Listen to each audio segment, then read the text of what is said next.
اسما بنت یزید رضی اللہ تعالیٰ عنہ کہتی ہیں نبی اکرم صلی اللہ علیہ وآلہ وسلم ہمارے گھر تشریف فرما تھے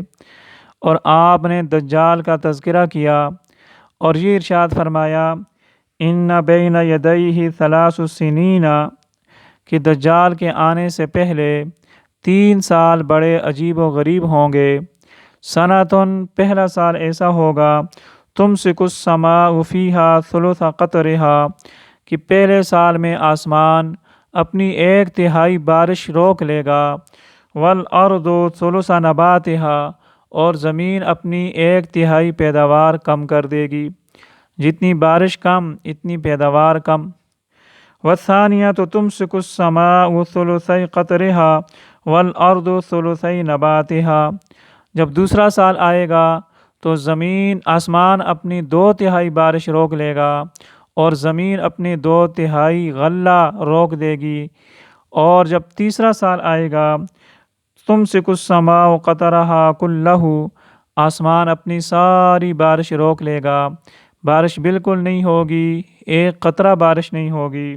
والارض نباتہا کلہ تو جب بارش نہیں ہوگی تو زمین بھی اپنی ساری پیداوار روک دے گی، ایک دانہ غلہ پیدا نہیں ہوگا۔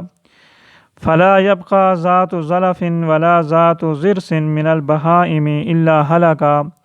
جتنے بھی جانور ہیں چاہے وہ کھر والے ہوں اور چاہے وہ داڑھ والے ہوں، یعنی پالتو جانور ہوں یا غیر پالتو جانور ہوں، وحشی جانور ہوں، گائے بھینس بیل ہوں، بکریاں ہوں، بھیڑ ہوں یا درندے ہوں چیر پھاڑ کرنے والے، سارے کے سارے مر جائیں گے، ختم ہو جائیں گے، بھوک کی وجہ سے، پیاس کی وجہ سے۔ اور پھر فرمایا ان من اشد فتنتہ دجال کے بڑے فتنوں میں سے یہ ہے کہ وہ آئے گا ایک دیہاتی کے پاس آئے گا اور اس سے کہے گا ارأیت ان احییت لک ابلک اگر میں تیرے اونٹوں کو تیرے لیے زندہ کر دوں، تیرے جو اونٹ بھوک کیا پیاس کی وجہ سے مر چکے ہیں میں ان کو زندہ کر دوں، الست تعلم انی ربک کیا پھر تجھے یہ معلوم نہیں ہو جائے گا کہ میں تیرا رب ہوں؟ فیقول بلا تو وہ دیہاتی کہے گا ہاں کیوں نہیں، زندہ کرنا اور مارنا یہ تو رب کا کام ہے، اب میرے اونٹ مر چکے ہیں بھوک پیاس کی وجہ سے،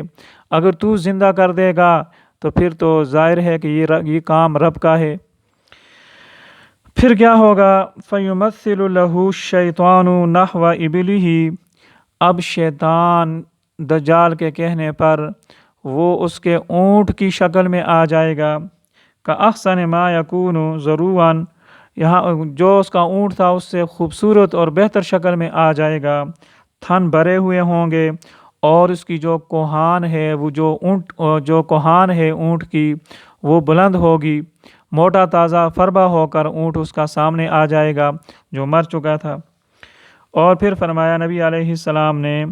وَيَأْتِ الرَّجُلَ قَدْ مَاتَ أَخُوهُ وَمَاتَ أَبُوهُ ایک آدمی کے پاس آئے گا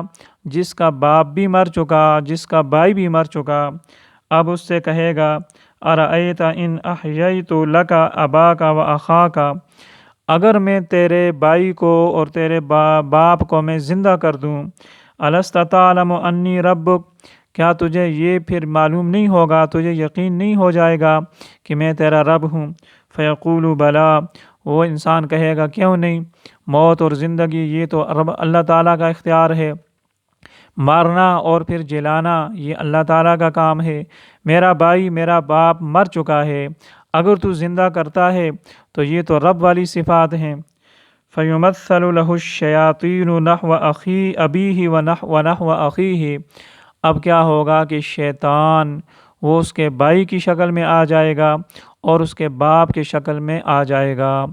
تو کتنا بڑا فتنہ ہوگا دجال کا، کمزور ایمان والے اپنے ایمان کو کیسے بچا سکیں گے؟